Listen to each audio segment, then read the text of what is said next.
welcome back to the beginning of another week.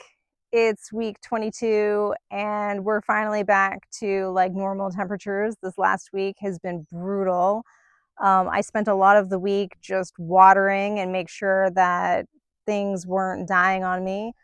And when temperatures finally cooled down, I think it was yesterday, I got out and did a lot of like pruning. There were a lot of things that did get kind of crispy fried critters, so I had to trim those down. And yeah, today is Mother's Day here in France, and yesterday was Francis's birthday. So the weekend has been nothing but like eating and family and things of that nature. But I will take you around and show you what happened. And I do have some plans for this next week since the weather is finally cooling down a bit. So yeah, let me take you around and show you what's going on.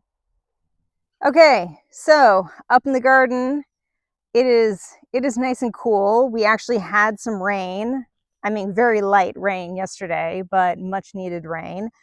I did get some things planted down here. I have like a volunteer kale looking thing that I'm not sure, but I did actually plant some tarragon behind it. So there's two baby tarragons that are starting up over there. Most of the garden this week has just been like, I've just been watering, trying to make sure that things don't die. The pole beans are coming up really nicely.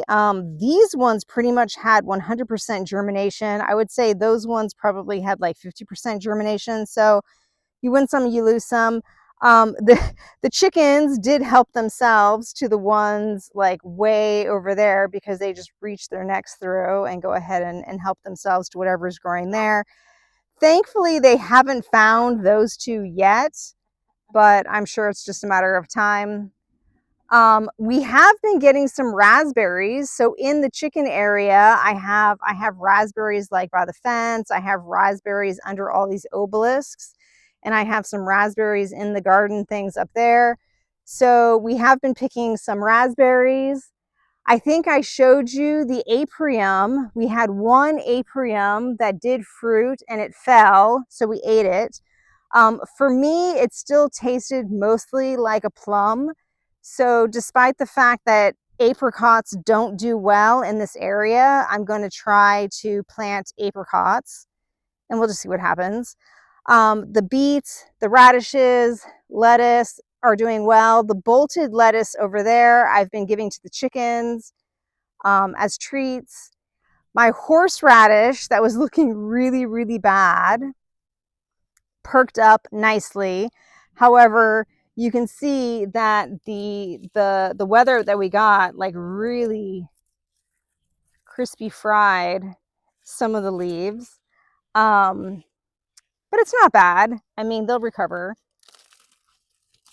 But yeah, very, very crispy. Shallots are hanging in there. Everything else is pretty much surviving despite the heat. I did get some more, like there's some more basil planted. I planted some more basil kind of over there. The dwarf beans are coming up. And again, my wax beans over here had more regular germination than the purple beans over there. And I'm not sure why, because last year they kind of equally germinated. But it is what it is. This blackberry is insane. The description for this thing said it was for a patio pot.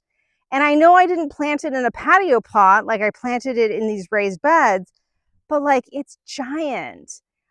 So I think I actually have to like top some of these crazy vines. These are the vines that are going to give me the fruits for next year. And then all the vines from last year are producing fruits. So it's looking like we're going to get tons of blackberries, which is awesome. but I'm gonna have to figure out a way to control the rest of it because I wasn't expecting it to get that big. I haven't planted that area. The rest of this area is going to be continuing for beans. So I planted some beans over there, and I'll keep succession planting beans throughout the season. This area here, I still haven't decided what I'm going to do. So I'm just kind of like, I'm letting the onions go to seed, and we're just going to play it by ear and see what happens. I'm also not sure what I'm doing with that space over there. So we'll see.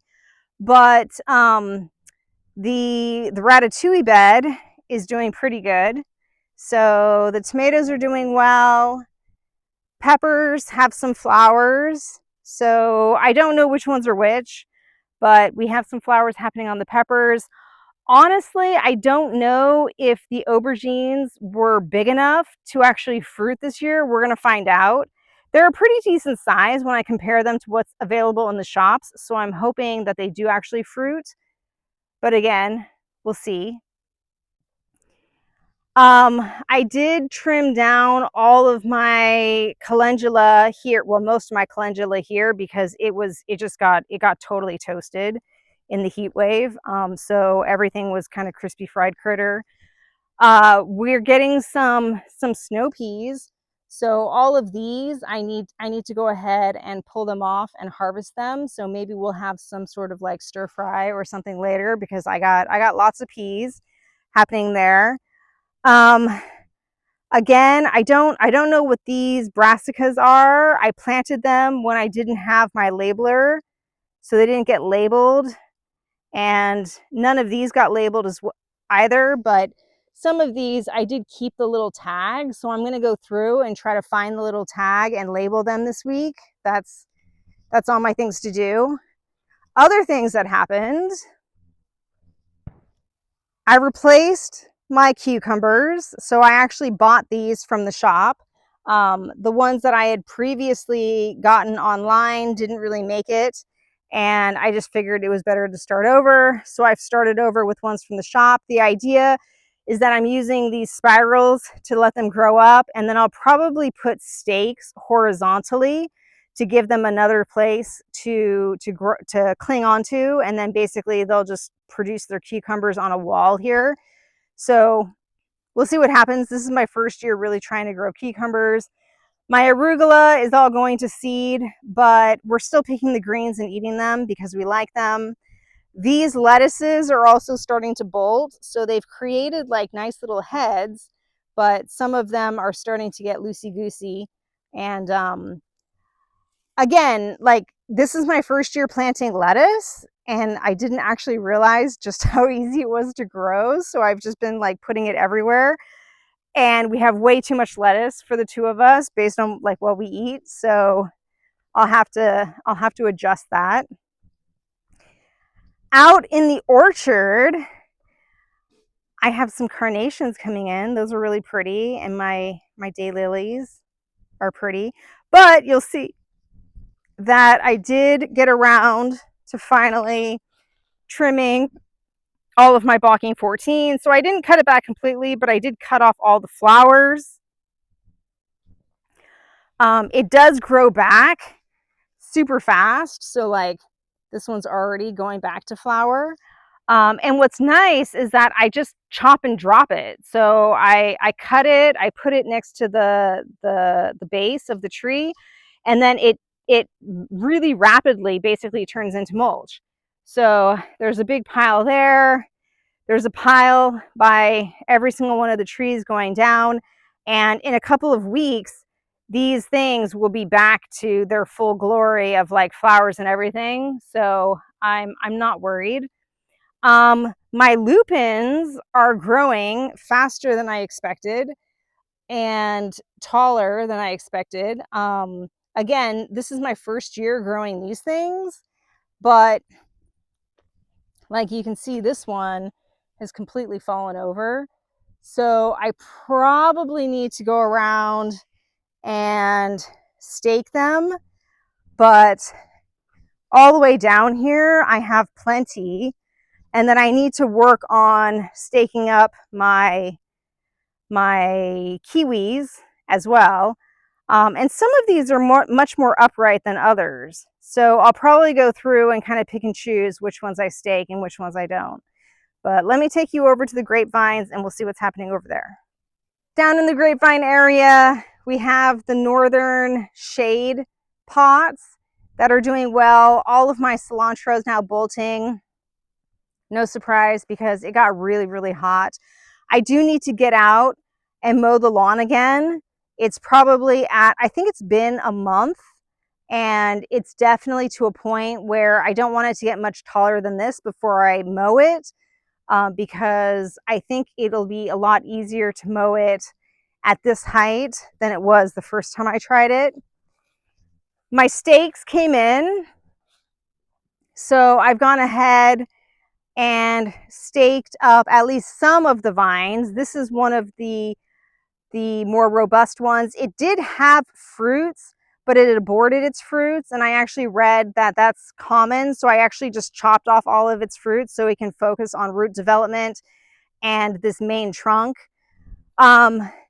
These other ones I haven't staked yet because they're kind of struggling. They're sort of barely there, barely making it, but they're hanging in there. I do have one stake here because my plan is to prep an area for another vine, which will go here. And then this is actually the only one that survived from my very, very, very first planting. So this was one of the original 4 that unfortunately we kept we kept decapitating before we had all the mulch and everything, because Francis would come with his weed whacker and just like whack its head off. So originally a lot of these places had vines from our very, very first velo tour. And this is the last one, but it's doing super well. So it's actually at a point where I'll probably consider topping it, mounting it, and then eventually I'll have wires going across all of these T-posts. And the idea is that these will then send out kind of secondary cordons that I can train against the wires, and that's the plan with that. I do have a plan in the future of prepping the area around this septic space and planting strawberries. So I'm not sure when that'll happen, but it is in the plan. The wisteria still has 0 signs of growth. It's looking really, really, really dead. And unfortunately, I've gone ahead, like I've done some scratch tests down here, and if it was green underneath there, then apparently it's still kind of alive. But it started off green, and now most of the time when I do the scratch tests, it's all brown. So I do think, unfortunately, that this main trunk is a goner, which is super sad. And I'm not sure, like if I look down here, you can see like the root area is kind of, it looks like it's rotted or something.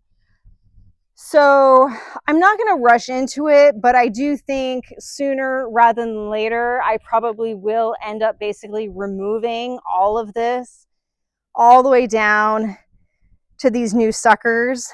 And I kept the 2 suckers.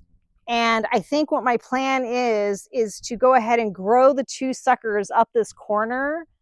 And then 1 sucker will go that way to replace this vine.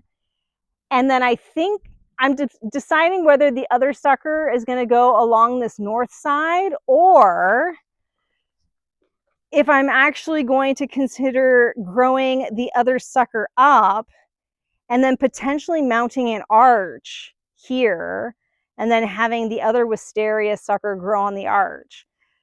So I haven't decided yet. We'll see what happens, but that's kind of what's going on there. Over in this corner, it's basically, it's done as far as I'm concerned. It was a lot of work in the heat, but This area to me is flat enough. It's not perfect, but it's good enough for government work. And I have my 2 speed bumps. So again, this is something that like I'm just trying out because I don't exactly know how it's going to work. I think the theory is that if there's any water that comes in this area, one, it's flat, so it's going to get dispersed more readily. But 2, if it doesn't get dispersed and if it creates a rut, then at least it hits the speed bumps, and then the speed bumps help it to disperse along there before it hits the ditch over there. Over time, my plan is to actually cover this whole area with dirt, and that way I can plant some things, but it's one step at a time. And my first step was just basically filling the ditch, the creek that was created here, which is basically done. It's now been flattened. We have the 2 speed bumps, and we're going to see what happens. I got a plant. I got a rose. It smells really nice. This isn't smell-o-vision, so you can't smell it. But my idea is actually I'd love to be able to grow some roses all around the driveway because this area actually gets plenty of sun. So we went to the shop to get his mom a plant for Mother's Day, and I picked out this rose as my first one. I also picked some California poppies from her house. So I'm going to try to transplant these in the garden and we'll see if they survive. I also picked up some more tarragon and sage that I'm going to plant. And this is the acid-loving rhododendron that my mother-in-law gave me weeks and weeks and weeks, probably months ago at this point, that I haven't done anything with because it needs acid soil. And being in a clay environment, we just don't have acid soil naturally. So while we were at the shop, I also picked up a bunch of this Gruyere tear, and that is acid soil. So the idea is that I still have some of these wine barrels.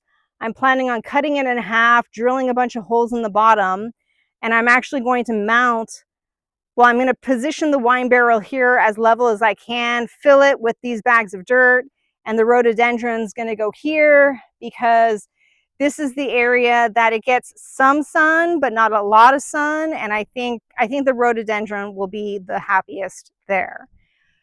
So that is pretty much it for this week.